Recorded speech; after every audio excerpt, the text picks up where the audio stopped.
guys, welcome back to my channel. It's Angela, and welcome back to hashtag Decan Walk 2023. So, I was going to do this video outside, and that just goes to show you the effect Mars has on me.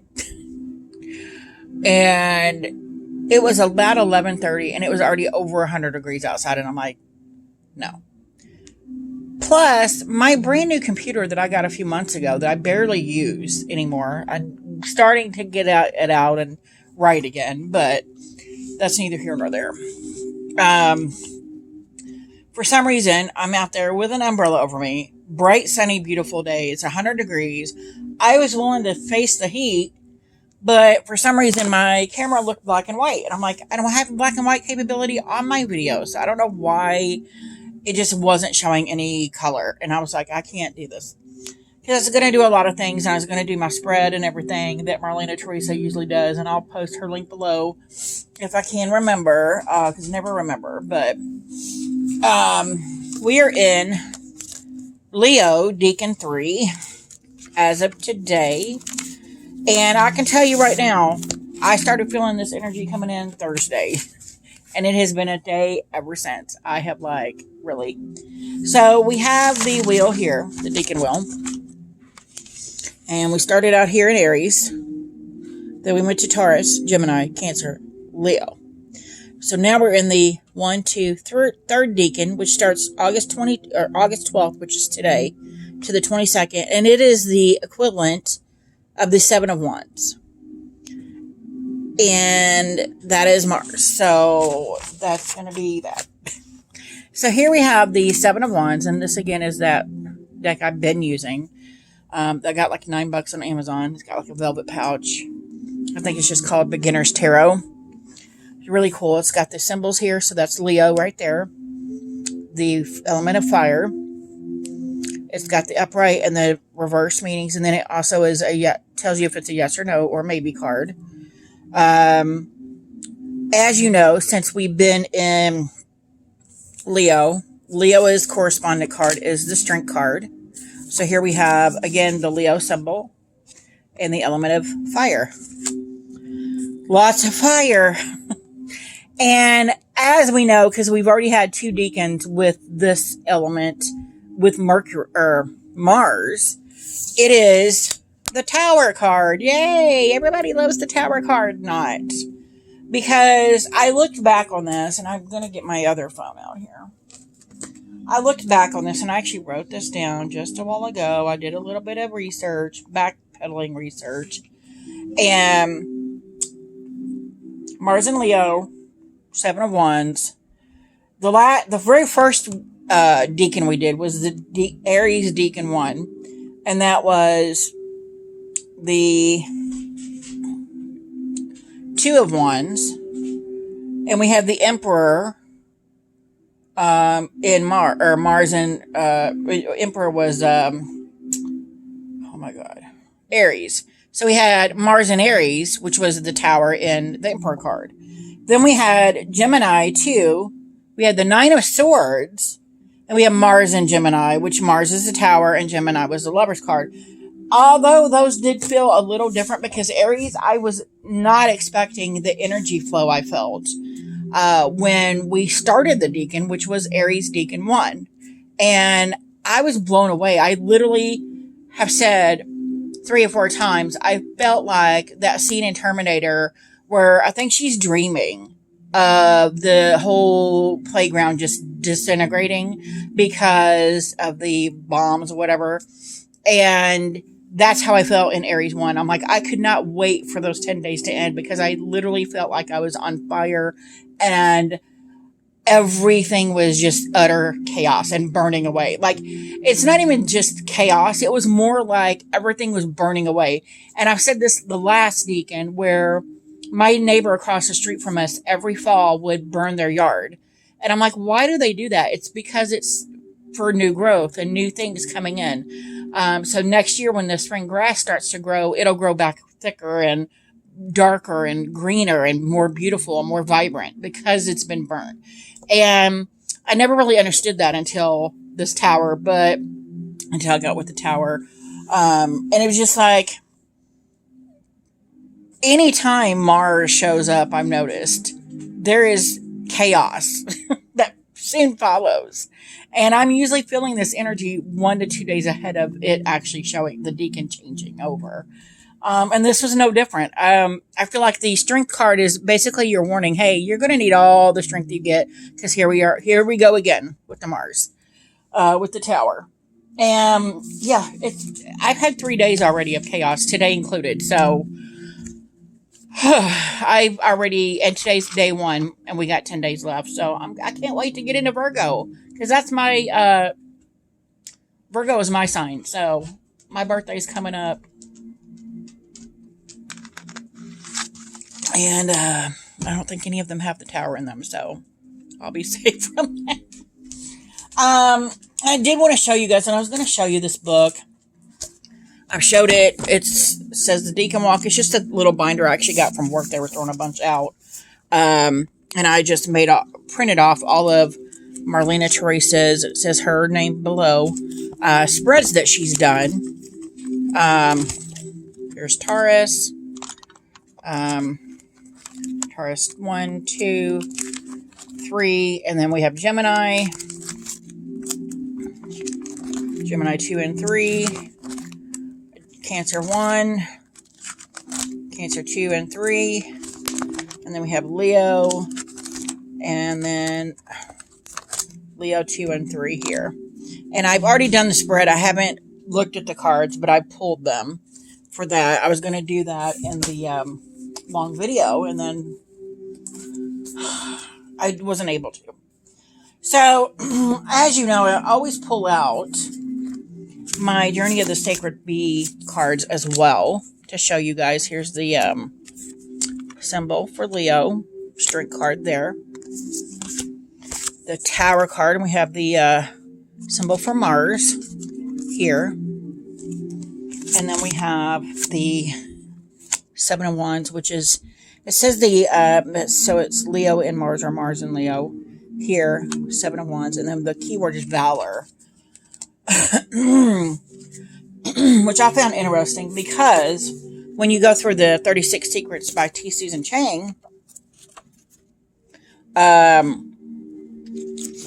hold on, just trying to put me a Virgo already. There's something in here that I read,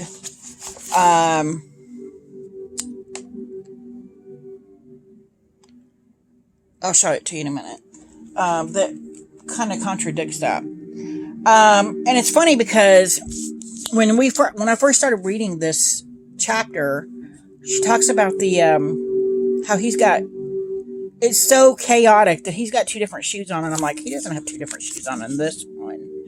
But if you go to like the Centennial, he has literally 2 different shoes on, which I was blown away. And then Marlene Theresa, of course, mentioned it in her video today, and I'm like, you got to be kidding me. I've never noticed it. They're so, I don't even know what the word is. They're so, and I swear I pulled out the other ones. They're so stressed out that they didn't even realize they put on 2 different shoes. But let me read you what it says here. It says the 5, 6, and 7 of Wands tells a classic story of hedonism, or heroism. And the 5, our hero, proved her mettle against others. And the 6, she rose to public fame, even kingship. But here in the 7, something has gone wrong. The crowds that cheered her on just 10 days ago, one Decan, have turned against her. Standing in a high prominence, she faces opposition, protest, rebellion. She's a hot mess. She can't even find a matching pair of shoes. What now? And I was just like, that's an amazing introduction. First of all, it had me going back and looking at another deck to make sure that I didn't miss that. And I had missed it. But it makes me wonder, what could she have possibly done from the 6 of Wands, where she's getting these accolades, and even getting a parade, so to speak, to now fighting the villagers off. Almost like Frankenstein. It's weird. And I just found that interesting that I'm like, and then I immediately thought of someone that's basically taking credit for somebody else's work. Okay. Maybe that's why they've turned against her, because they realized you didn't win the war. This other person did, that's still laying in the battlefield dead. You took credit for. So I found that interesting that went another way for me.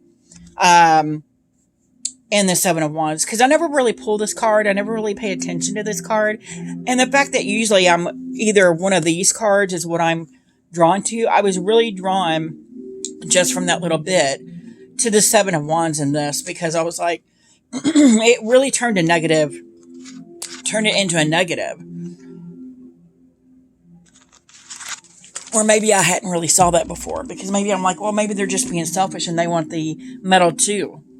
And she's having to fight them off. But maybe she didn't earn that reward. And I think we talked about in the previous one, or even in Cancer, we talked about, and it comes up again for me in this, like getting accolades or accepting praise. Some of us are just not comfortable with that. And I brought that up again in this, where like, she's fighting them off like I did what I was supposed to do. And it's funny because, that brought up a lot of, weirdness here, because the last few days I felt like that person, like I'm defending my thoughts, my sayings, just how I'm speaking. I'm having to defend that. And I just found that interesting. That kind of, it's almost like I'm replaying what would possibly go on in the card in real life, right before it starts. It's weird. So it says, lighting the fuse. In case it's not obvious, we are in Mars territory now, which means getting to know another special flavor of the tower. With one exception, at the beginning of the Decanic cycle, Mars always follows Jupiter. In the marital sword that cuts off the jovial, expansive flow. On the Hermetic Tree of Life, the sphere of Mars, Gebra, opposes and balances the sphere of Jupiter. Chesed is the severity that constrains Mercury. And I'm just fine. There's a lot of other stuff in here, but I'm not even going to go into any of it, because I was just floored by that. And I'm like, that's crazy. I did want to read you.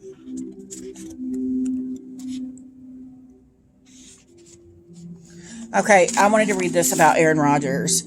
Aaron Rodgers in the Seven of Wands. Speaking of football, and she talks about football earlier, and I'm running out of lower time, so I'm not going to read all this, but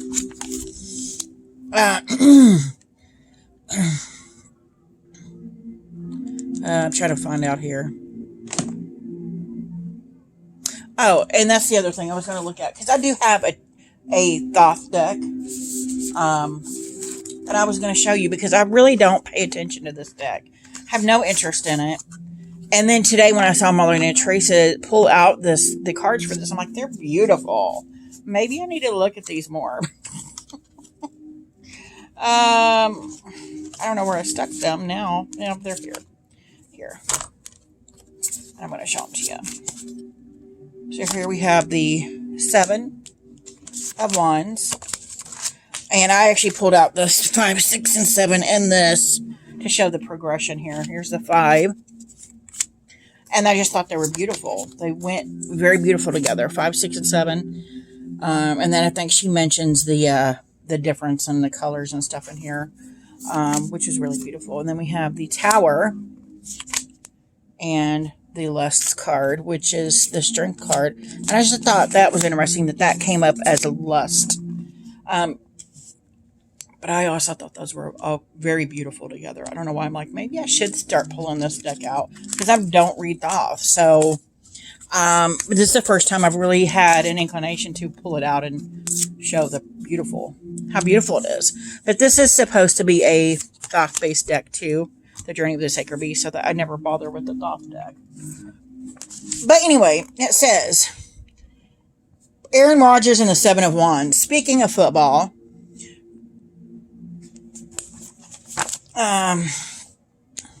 let's pause for a little anecdote from a Sunday night in January 2016. First, I should explain that my son knows nothing about tarot.